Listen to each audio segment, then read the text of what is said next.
chemicals that take us higher. The night's young and it's just begun as she puts her hand in mine. We wanna chase the night, wanna dance to the light. Pull stars from the sky, just two hearts running wild. Never sleep, never stop. As we shout from the top, we're gonna be two hearts running wild.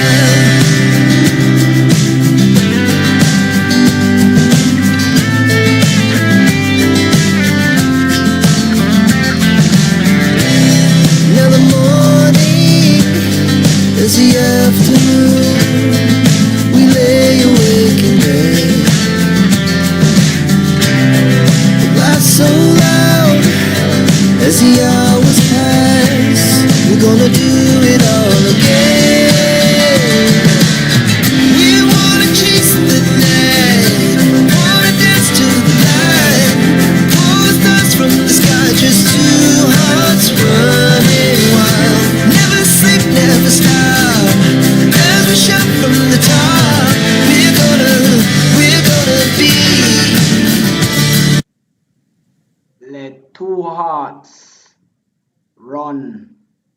As you can hear there from our introduction show, we welcome you again to the West Indies vs England third test. Welcome to the Caribbean Cricket Show, where we tell the truth about West Indies cricket and world cricket. I'm glad and happy to join you again despite of the defeat that we predicted yesterday on our show that the West Indies will suffer at the hands of England, and certainly we are back to review that today's day's play and also the third and final test match. We also one day next week will come back to you with the full panel to review the entire 3 test match series. But of course we'll be here with you for half an hour today to run through the day's play. I have along with me here Mr. Dennis Eade from Southern California, and he's a journalist, and he's also slated to be inducted October 5th in the Cricket Hall of Fame. He's also a cricket analyst with us here at West Indies Cricket Development Academy, and certainly contributing here on the Caribbean Cricket Show. Thank you, Mr. Eade, for taking time out to be with us here on this Sunday evening as we look to review the day's play and the defeat at the hands of England yet again by our West Indies team. Your thoughts on the captaincy first of Craig Brathwaite, and then on the lackluster performance of our batters overall as we look on the final day of this test match between West Indies and England 2024. Well, good afternoon, good evening to you, Mr. Codlin, and of course, hello and welcome to listeners and viewers of this cricket show, West Indies Academy cricket show. I'm happy to be here with you, but I'm somewhat unhappy because of how the day has transpired. When we left yesterday, we thought that there was a possibility that the West Indies could be beaten, but at least we anticipated that our players, our batters would get in there, get their head down, and make a game of it. This was certainly no game. The performance of our captain, West Indies captain, that is, leaves much to be desired over these past 3 test matches, and more so in this last match here. And his performance based on how he used his bowlers in this very limited 72 runs for victory for England tells a lot. Alzari Joseph, the premier bowler, struggled in that very first over of the match where he gave up somewhere in the region of 16 or so runs. And the captain then brought on Jaden Seals, who had likewise gave up 11 runs in his over. The captain then gave Alzari Joseph another over. Whereas in that situation with so few runs, I believe that it would have been more prudent after Alzari bowled that first over would to have bring on Shamari Joseph, if only to give England a scare in terms of not being comfortable with different style of bowling. He did not do that. He gave Alzari Joseph a second over in which we saw more of what we saw in the first over. Consequently, he took Seals off, brought on, I think he brought on Shamar Joseph at that time.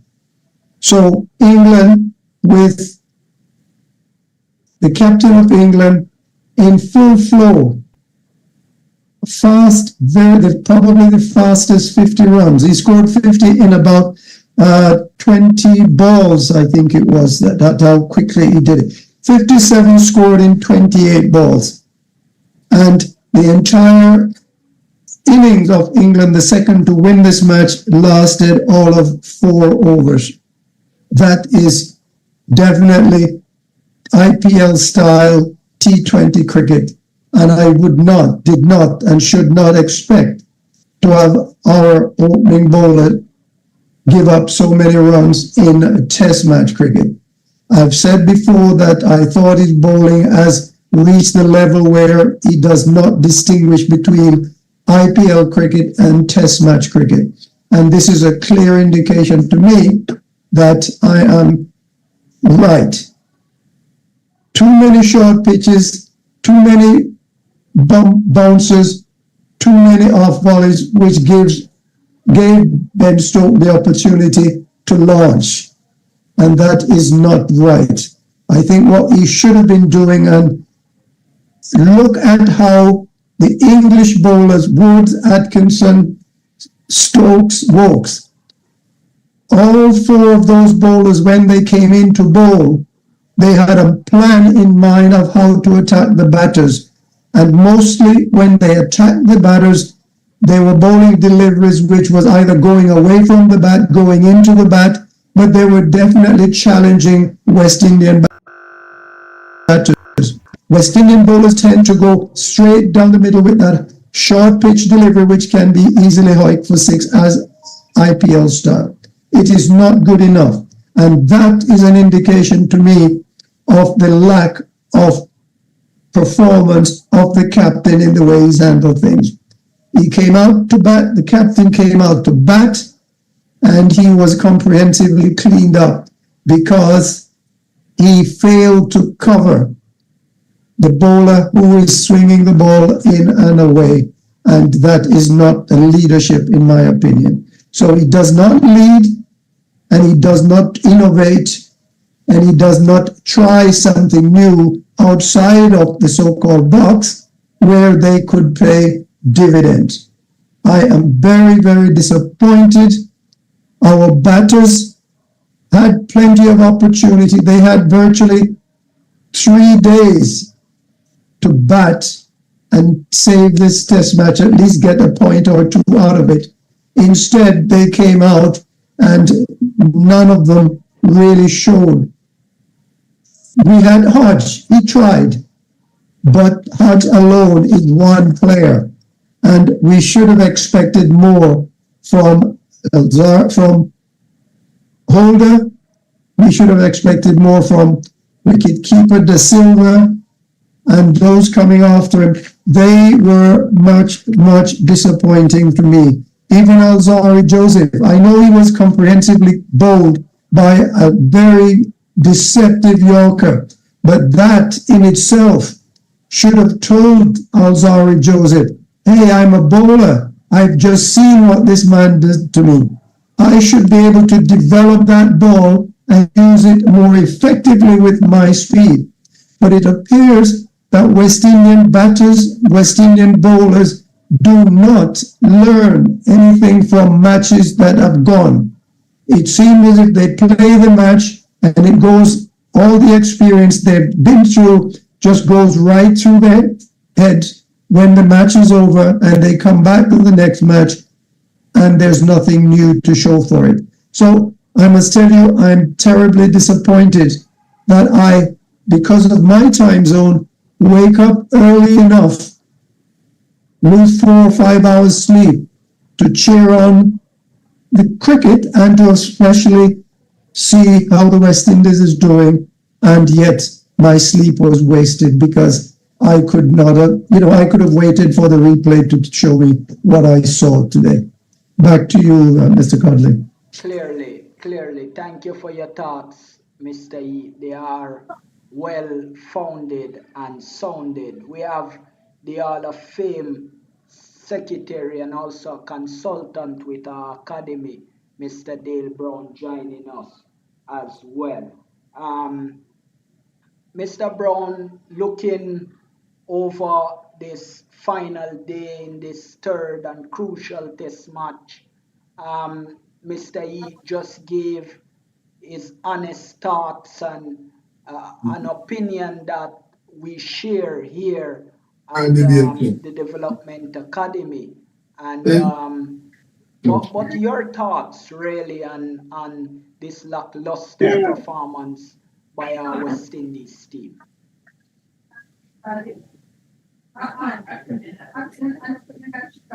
You're muted, brother.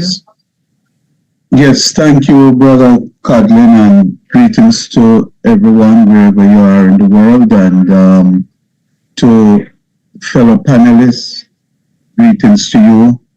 Again, it's a pleasure being here. Life and life's disappointments come through expectations, and expectations have to be very reasonable. And consistency in cricket is measured by your averages. It is not going to tell you that you're a good batsman or bad batsman or whatever, but it's going to tell you what you can reasonably expect from a person, a batsman or a bowler, what you can expect from them. My expectation is that if you have a 25 batting average of 25, that's what I expect from you until you show me that you have graduated from that stage. So our players, if you notice, when we bat, the pitch looks as if it's helping the bowlers. And when we bowl, the pitch looks as if it is not helping the bowlers. That simply means that there's a disparity in talent that is on show. Now, we can, decorate it whichever way we want to decorate it. That's the bottom line. Now, what can help to improve that disparity, to lessen it, is you have to start from many angles, but the very first one is the mental part of it. Those cricketers, they had, with the exception of Louis and Hodge, they had no fight in them, none whatsoever. And with the bowlers, I'll address an issue. You can't expect to save a match when a man scores 400 runs against you in one day. 400 runs should take a day and a half to 2 days. A day and a half. It should take them a day and a half. If they lop off a whole half a day, yes, you take the wickets, but again, what did you pay for them? At what cost? So when we look and say somebody has 100 test wickets or they took 5 wickets standing, what was the cost for those wickets? That is the important thing. You purchase a car.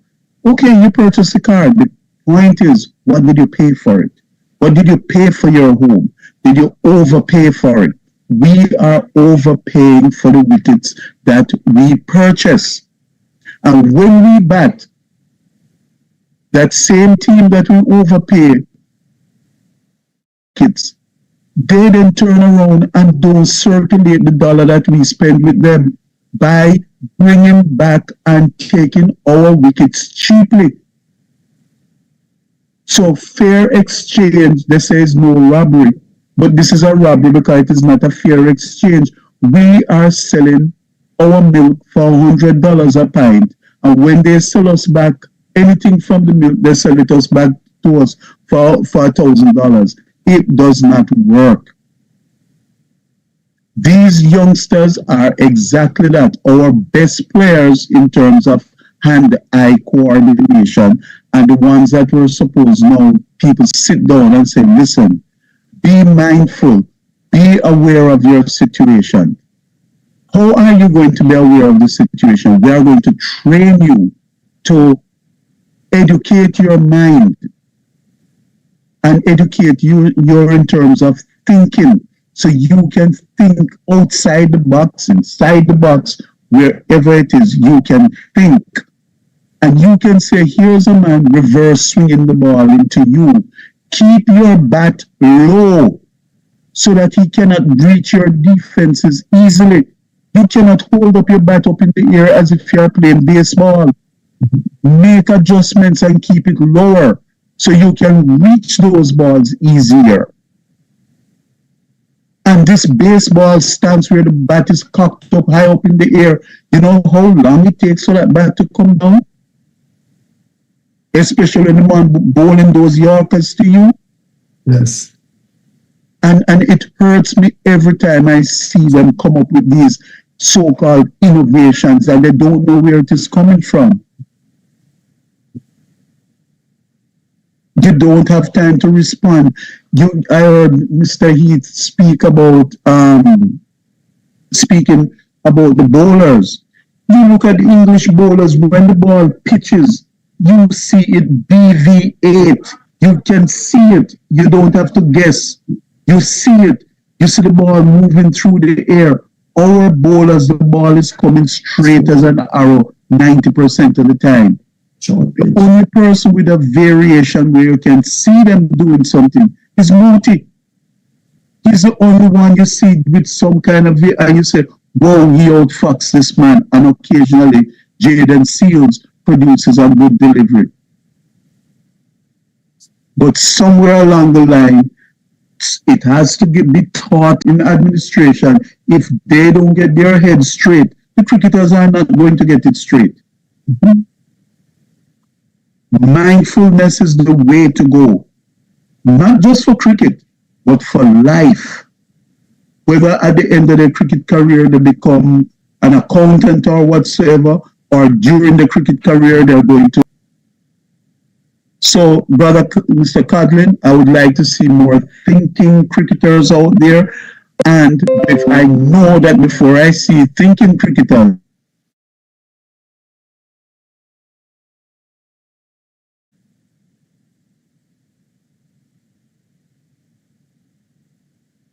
okay, I'm unsure where to start, but again, greetings to everyone. And the point is that there's a huge disparity between the teams.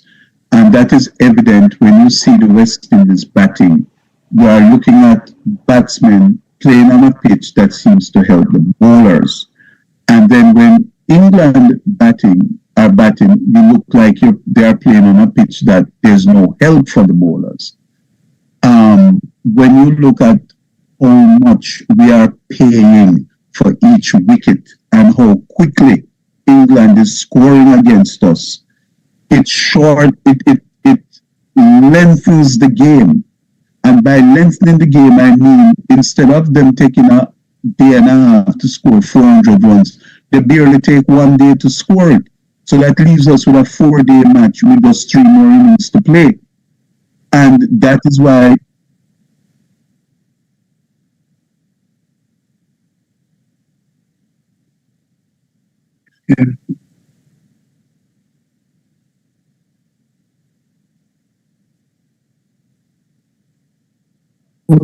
I'm sorry. The viewers weren't hearing me, but I'm sure they can now. I interrupted Mr. Brown there to say that England has a new style of playing, and for them to play that way, they have to be facilitated by the opposition bowlers. And that's basically what's happening because England scored over 400 runs in one day. So, to the point that you're making, you're spot on with what you're saying. But to the detriment of our team, our bowlers are allowing England to score that much runs. And it's the very first time that England would have done that against a West Indies bowling attack. Well, thank Brother Coughlin. Yes, but the recklessness that England used to score quickly against Australia, for example, when from the first ball Australia had people spread out all over on the boundary, that was not the case against West Indies. They did not revert to that recklessness. Because West Indies was feeding them deliveries that they could just smack to the boundaries. They are So facilitating them. exactly. But in opposition to that now, normally like when they play against Australia and scored all those runs quickly and lost wickets at the same time, they did it in a reckless manner. Against West Indies, they didn't have to resort to that reckless manner. They played almost T20 style against Australia, you know. Mm-hmm. But they didn't do it with West Indies. Why? Because, as Mr. Heath pointed out, we gave it to them.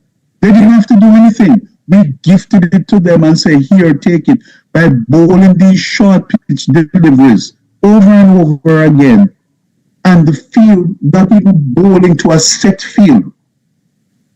You just gave them, and all they had to do was hit the ball, and they didn't have to take any chances. Yes, we took their wickets, but I heard one match, we're happy about taking 20 wickets. Please give me a break. You gave up 800 runs for them. 20 wickets. It's not the amount of wickets you take, it's what you pay for them. That is what you need to focus on. So if you want to console yourself with that, well, be my guest. You're the ones out there playing, but I'm not going to fall in that foolishness. I know my child go to school, and I know that he's capable of scoring 90 on his exam. So when he comes home and scores 50, I am not pleased. Do not come home and tell me that you take 20 wickets, giving up 800, almost 900 runs in the process. That doesn't impress me. I fully agree. I fully agree with you, and that's why people love our show because, as you would know, that we tell the truth. And I just want to take this opportunity to welcome the president of the Cricket Show USA, Mr. Leon Francis, that joined us. And and as you would know, he's an analyst with us here at the West Indies Cricket Development Academy and also on the Caribbean Cricket Show that this academy produce along with the Cricket Hall of Fame that based in Connecticut, United States of America with Michael Chambers, the executive director. Mr. Francis, I Yes, got sir. a call from the United States in New York because the US is the #1 watcher of our shows. And what some of them were saying that, and we were talking, and the point of the talk was that we have a very good fast bowler in Shamar Joseph, in Azari Joseph, in Jaden Seals that has now emerged. The problem really came out of the conversation that we were having was that the captain did not know how to use these fast bowlers. Would you agree with a point such as that? Technical issues.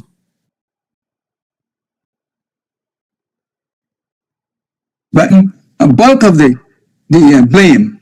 But those bowlers were not bowling as if they wanted to get the wicket. They were bowling to see if the batsman will play the shots that will get the wickets. Meaning, if a guy leaves alone, if a guy hits into the areas where there are no fielders to take the catches, the batters are going to be rotating the strike and scoring in excess of over 6 and 8 runs and over. The captain is still playing, yes, but bowlers must play their part. Do I see England, like Brother Dale was saying, they were on the same, the bowlers for England were bowling on the same pitch, but they were bowling fuller. But what I see, and I don't know if many of you noticed this morning, I saw Hodge this morning. He came out with his chewing gum in his mouth. Did you all see that? And what I seen Louis, nothing. But yet he was plucky, he was trying to dig himself in. When he came to Atenes, he played a feeble shot and got out. If he had played full power sweep down the line and get the ball in the middle of the bat, he would have gotten it. And I've never seen this, but I was arguing that sometimes a batsman will walk for an LBW. Did you see how wicketkeeper walked? When he was wrapped plumb in front, he walked. Not even wait, because he probably was in a hurry. I have a feeling they were homesick and they were ready to go home. And that's why they play like that. Because we can do much better than what we have done. Those players are better than that. It's depressing, it's sad. And what can we do? When we look at the averages, you see how many runs these guys have scored. It's not a pleasing sight. And what can we do? Can we change the captain? Who? With whom? Azar gave his wicket away in the first innings, and in the second innings, he got a good ball, but he's paid back for perhaps what he has done to some of the English bowlers, the batters. We need to have a plan. It doesn't seem as if we have no plan. It's so depression that I can't comprehend and what to say. It's really worrisome for me to get up at 6 o'clock in the morning to watch this and see they're not even giving us anything to shout about. And you know, in contrast, we got a good showing from the English crowd. The spectators were good as much as perhaps the days were sold out, so I'm sure exactly that they were expecting better from us. this team. Yeah. And it's a bad thing. Are we going to get any better for South Africa? We can't put our neck to the wall on the block at all. As you mentioned, South Africa, we are the first cricket show to tell that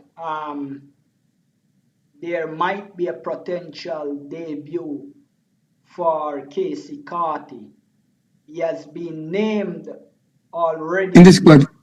He has been named already in an 11 that will take on South Africa, and that will start on the 30th of July, and we will bring to the viewers extensive coverage of that 4-day game with the West Indies 11 against South Africa. And in those shows, we will indicate to you those that would get into the squad and those that will left out. But when you look at Kirk McKenzie, Mr. Eat, a potential drop for him is one that will be warranted in your view? I would elevate that word or change that word from potential, but make that a designated drop. There's Absolutely. absolutely no way the captain and those who are selecting the side should consider Kurt McKenzie for this upcoming series. In fact, I've gone so far as to say that there would be at least 4 changes in my book for the South Africa Test match coming up. In my book, I would certainly leave out Holder and Brathwaite. I would rest Alzari Joseph and De Silva. I think we need to look at a new formula, give some more players the opportunity to show what they can do, because right now we're at the bottom of the heap. And you can tell that by the way the English players gathered and expressed their joy at making the West Indies grovel, because that's exactly what they did. You look at the expression. What I would do as far as the South African team, I would have Mikhail Louis opening with Shea Hope. I would also bring in Hodge, Shamar Joseph, Moti, Seals. For the wicketkeeper, I would try Tevin Imlach. I would definitely rest De Silva and bring him back to see what he's capable of. Chase would be in the side. I would be batting him somewhere in the region of number 8 or number 7. Mayers would be there. Jeremy Louis again would be in that squad. Possibly King and Brooks. But no way, those 4 players, Holder, Brathwaite, Alzari, Joseph, and De Silva, deserve to be rested for the next match. As far as who to give the captaincy to, I will leave that one open, because there are people there who are capable. As you touch the captaincy, what's your reaction to Casey Carty and Justin Greaves being handed captain and vice captain for the game against South Africa that starts in later this week? Now, that is fine, but West Indies are so inconsistent in terms of how they approach captaincy. Remember, we had Rustin Chase, I believe, was the captain with that A team, went off to Nepal. That meant that they were thinking, why are they, well, possibly they're making it because they've omitted Rustin Chase out of this 11. But nonetheless, it's good to see that they are advocating the possibility of others captaining the side. So Carty has been suggested by one of our fellow panelists here as a possibility, and I certainly have no problem with that. But my first choice would have been Shai Hope, bringing Shai Hope into the side and making him the captain of the side. That would certainly put that onus on him to produce. If not, he knows he would be out. Your reaction, Mr. Francis, to the potential of Casey Carty coming in, and also your reaction of them naming him, I think he's the captain, and Greaves is the vice captain of the 11 that will play against South Africa later this week. I'm in favor of his coming into the side, but as to be the captain, I would not. I probably would go for Chase. No, specifically, they did not suggest that he would, but for the 11 that will play against South Africa, that's... No, That's where No we qualms came about from his as being well. included in this side. Nothing to disagree with on that point. But to give him leadership role, I would not push on him so soon. Give him a little. You have Chase and Hope, but the big thing about Hope, I don't know whether Hope is If inclined you to. could dress back a bit so we could see Oh you. yes. Right. Go ahead. As for Chase and Hope, I will have them included in the side, but it's whether or not Hope would want to chance himself against the red ball again. I know Not he's a good interested. player. From what we're hearing, he's not interested. He's not interested, right? That's what you're hearing, just like what I'm hearing too, right? Yeah, that's the struggle. That's the struggling in motivating him to be interested and also trying to sweeten it in making him captain. What it would do for the morale of those that are there already should be considered as well, because Shea Hope averaged less than 10 in his last 5 test matches, and um, that should be, you know, considered. And I would more bring back Jerome Blackwood than to bring Shea Hope into the West Indies team. We're talking about interests. And They may go for go for Powell, Kyron Powell. yeah, and let's look at it, because Michael Chambers some time ago said that when Jerome Blackwood was the vice captain to Craig Brathwaite, he used to perform better as a captain, leaning from the input and the experience that Blackwood would have. And maybe there's no cohesiveness between him and your countryman, your views. There is no cohesion between him and Joseph.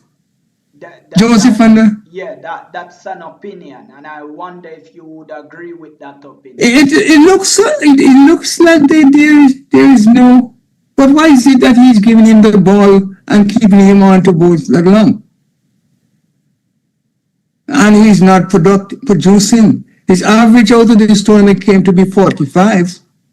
That's huge. It doesn't seem as if something is right, and he's not batting as if he is want to stand out. He made an 86 against New Zealand. And nobody should say that we're questioning Craig Brathwaite to be in this West Indies team. What we're questioning is his captaincy, Yes. which is not good at all. So Yes. we're not saying that because he accumulate runs in this series to his credit, but his captaincy is a major point why Yes. we lose these 3 test matches.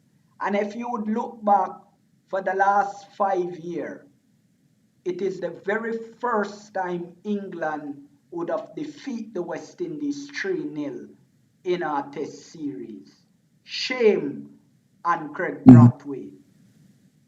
Mr. Codlin, just before you go, I just want to ask this question.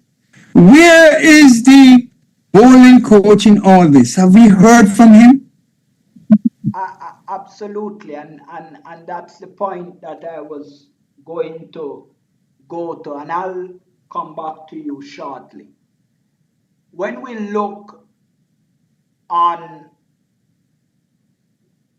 Jimmy Adams, which is the former director of cricket, when the coaches were being sought and picked, West Indies and Caribbean people, we were captured and colonized by England. And we feel that anything England does, we are to do it.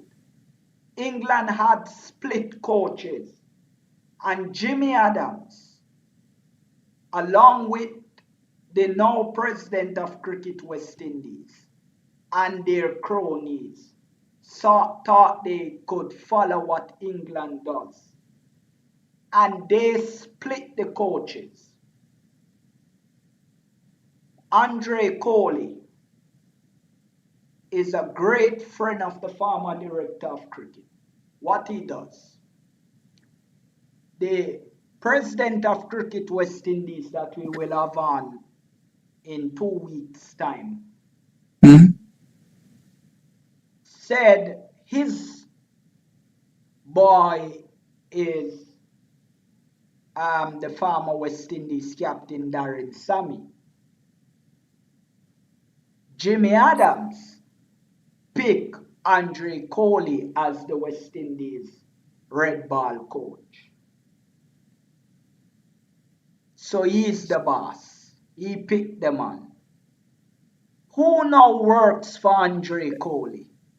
That's the question that fans should ask. Jimmy Adams now works for Andre Coley as West Indies assistant coach and batting coach, designated batting coach. They were the one that left the Caribbean and picked Sean Tate as the West Indies bowling coach. What credential does Sean Tate has in Test cricket? These are questions. When we are here, persons must realize that we lick out against anything that look fishy in cricket. We're not seeking to be friends with nobody.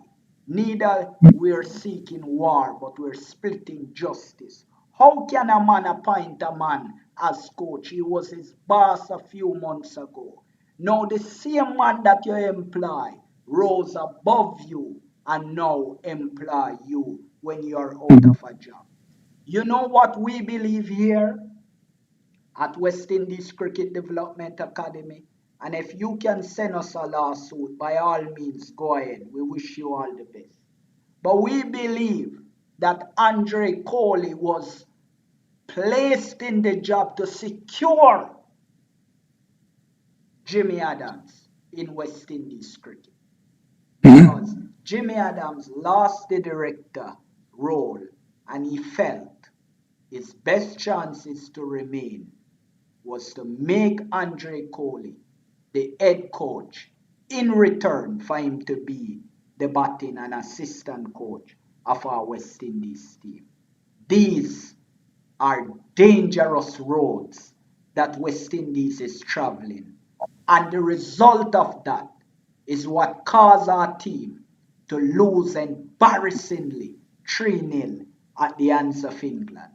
These are questions that we're putting in the minds and the thoughts of the fans because they are facts and they are true and they are questions that Cricket West Indies must answer. They look fishy to us. Your thoughts, Mr. Brown, on these developments in West Indies cricket that is to the detriment of our great team?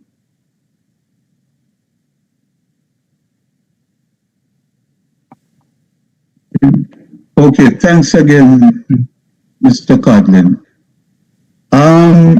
These are dangerous times and perilous times, but I'll start with this. Everything starts with the head, and they say the fish stinks from the head down. But the head is always where we say the mind resides. And your mind, my mind, everybody's mind, that's where our power lies.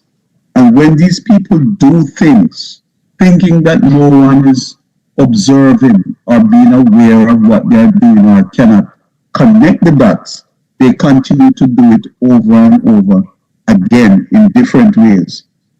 Mr. Tate, Sean Tate, his history as a coach is coming from the fact that he served as a consultant with Afghanistan, ran into some problems there, and I don't know the circumstances, but he resigned. That was in 2021.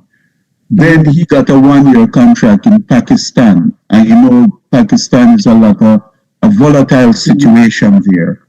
And he only lasted there for 12 months. How he came to the Caribbean and to take over the West Indies, I don't know. And those are things where transparency is very much needed from any form of governance. The basic requirement is transparency, and you just explain to people with openness and honesty what you are doing and why you are doing it. I have nothing against Jimmy Adams, I can't. However, where do you see a man who was over everybody come now to just being a regular person in the company?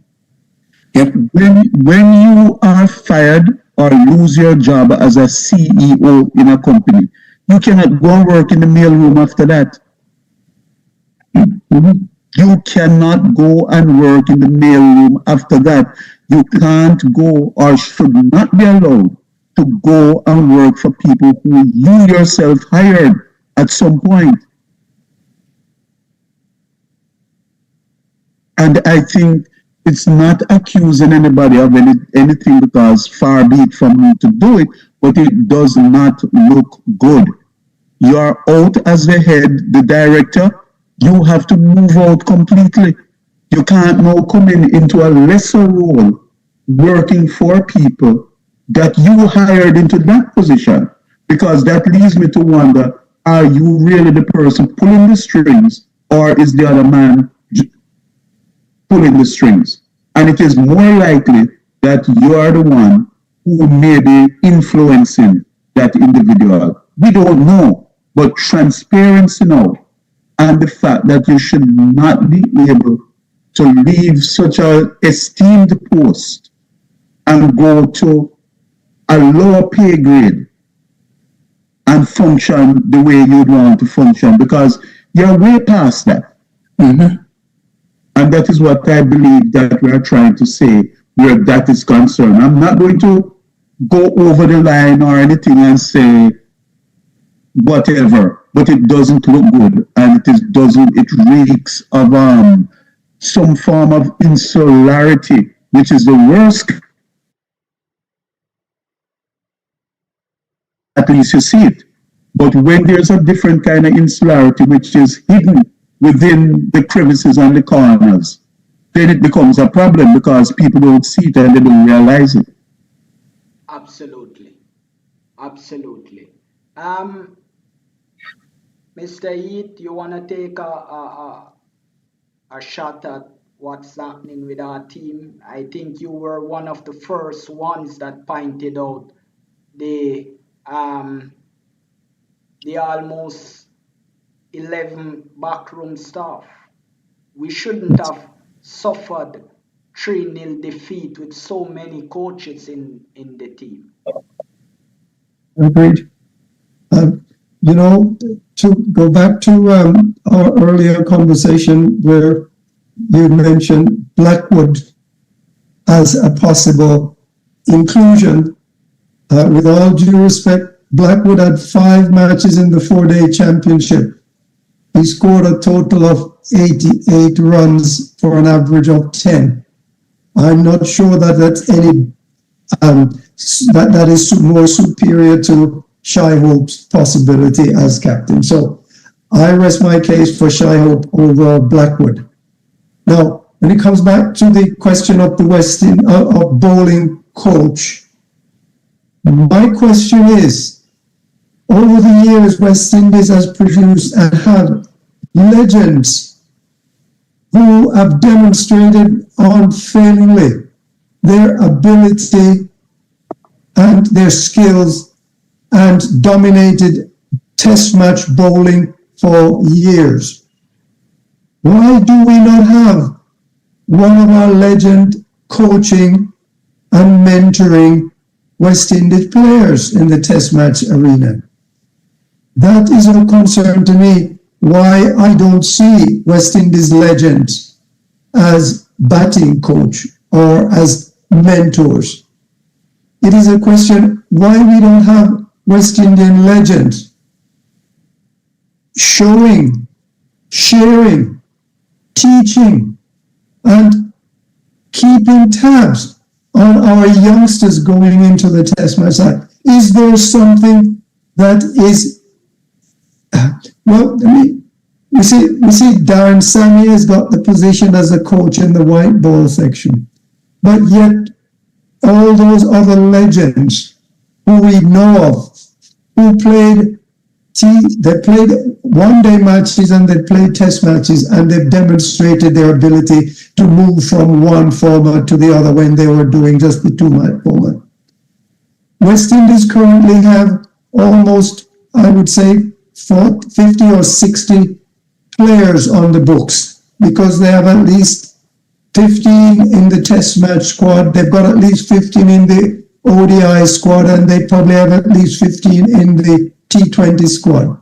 We have what would be the equivalent of 45 to 60 players on staff, and yet West Indies struggle to find 11 players who can go out and play test cricket, or 11 players who can go out and give good reckoning in ODI cricket. Why do we have so many?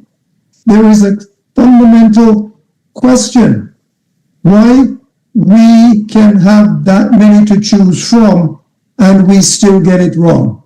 Your thoughts on Justin Greaves' potential inclusion in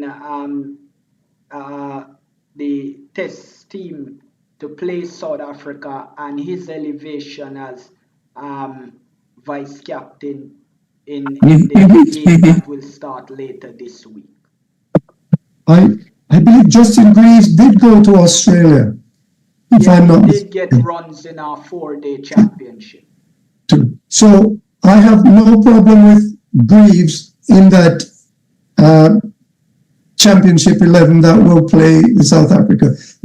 The question is, will they include him in the squad, or the 11, to play in the next group of test matches? I would certainly like to see those kind of changes coming up, because quite frankly, we need it.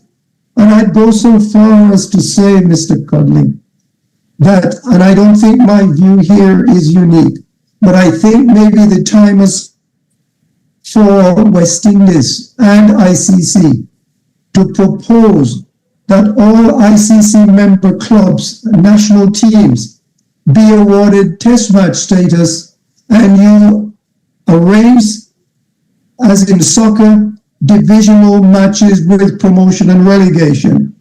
This way, we would not be suffering to see West Indies going to play in a division in which they are clearly not deserve to be playing in. So I'm making that proposal, and I don't think it's unique, and I don't think it's original. But if I can think about it, somebody else can also. We need test match divisional status with promotion, at least 3 divisions with promotion and relegation. That would be an incentive for teams to elevate their game because they want to move up to join the big players. But as for Greaves, good idea. And I hope he can make it into the first team ahead of some of those we've seen who are not performing currently. Absolutely. Mr. Francis, in your closing thoughts, just to go back to the question of coaching, the fishiness thereof, and also your thoughts on I mean, just what you expect in the changes that you expect, the inclusion of Casey Carty and Justin Greaves in our depleted West Indies team that were just trashed by England. Your guided thoughts on those points as we seek to wrap. I like Justin Greaves, like Casey Carty. I am led to think that I would not oppose to us even getting players from other countries who qualify for us. England is doing it. And if we can get some players who can qualify for us and play for us, and they're better than our players, let them fight for their places, because our good players are going to get from the IPL. That down to post to Cricket West Indies president when we get him on. I'm not opposed to that. But the point is, we have got to find a way to win. We have got to find a way to get the best of our players. We're looking like second standard players, and they're like, Dennis is suggesting that we have demotion and promotion. Look what we come to. We are better than that. And I believe there's something wrong internally, because you don't even have a 5-panel, the short list of any appointment you're making. Put a short list of the players or the officials that you're appointing, and let the public have their views. We don't know. We just hear they're selecting this guy as head coach, this guy as this. No short list. It's distressing, and sometimes you guys may not understand. I can't have sleepless. I don't have a good rest when we think West Indies is losing, and losing for not even trying. It appears to me, it's sad, but I wish them well, and coming towards the tour of the South Africa to the Caribbean, I think they got to make some harsh decisions, and make sure they put people who want to play and represent West Indies. So it's sad, but my friends, it's just so sad when you see West Indies losing so badly, as if they don't remember how to play cricket, how to bowl, how to field, how to bat. Back over to you. Mr. Brown, your thoughts on Michaela Louis, Moti? He has left us. Fine. Is he still with us? I don't see him here, so perhaps he's gone. Yeah, you could take that then, Mr. Francis. Run it by me, Michaela Louis? I am here. Oh, okay. Yes, I'm here. I apologize. Yes. So you're asking about the Louis and Moti? Yes. Specifically? Yes. Well, your thoughts on them? Well, Louis showed a lot of guts, and it was good to see him battle his way to making a score of over 20, past the 20s, and make a half century. It was not the prettiest. It was not the prettiest half century, but he showed guts and he fought. He has a lot of deficiencies technically, but again, as I will say, those things have to be addressed from a mental point of view to toughen him up, make him stronger, and address his self-belief, his belief system, which comes back down to himself. Scoring 162 runs in 3 matches at an average of 27 is not good, but compared to the rest of them, only 2 persons scored more runs in the 3 tests than him. That was Kevin Hodge and the captain, Brathwaite. So I commend him for that. And I expect him to regain his place in the team. Moti only played 2 matches, took 3 wickets at 34 runs apiece, and was our most economical bowler. As far as I'm concerned, he was underused by the captain. He was our most economical bowler and just did not get those long spells that I believe he needed, because spinners need long spells, and he simply did not get those spells. So with both of them, I'm pleased overall with how they performed. definitely pleased with how both performed, sir. Thank you, Mr. Brown, for your thoughts. Mr. Heath, your thoughts on Kevin Hodge, a real fine indeed for West Indies. Yes, indeed. It was a pleasure to watch him perform. However, he does have to be a little bit more patient and selective in the shots that he plays when he plays it.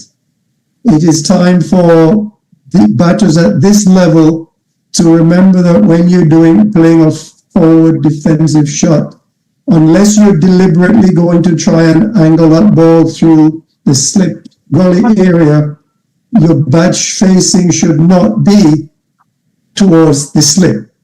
If you're playing a defensive stroke, you're going to be having the bat facing full in front and down. And this is the kind of errors and mistakes that we see from some of the younger West Indian players coming in to the fold. But it was refreshing, really refreshing to see his aggressiveness when he finds that bad ball and he knows how to perform. So I like his style and encourage his performance to just be a little bit more selective in his shot choices. Indeed, indeed, and that's it for us here on this show. We'll be back on Tuesday after play in where the West Indies is Championship 11 will take on South Africa there in Trinidad and Tobago at the Queen's Park Oval in that 4-day game. We'll bring you extensive coverage of that 4-day game with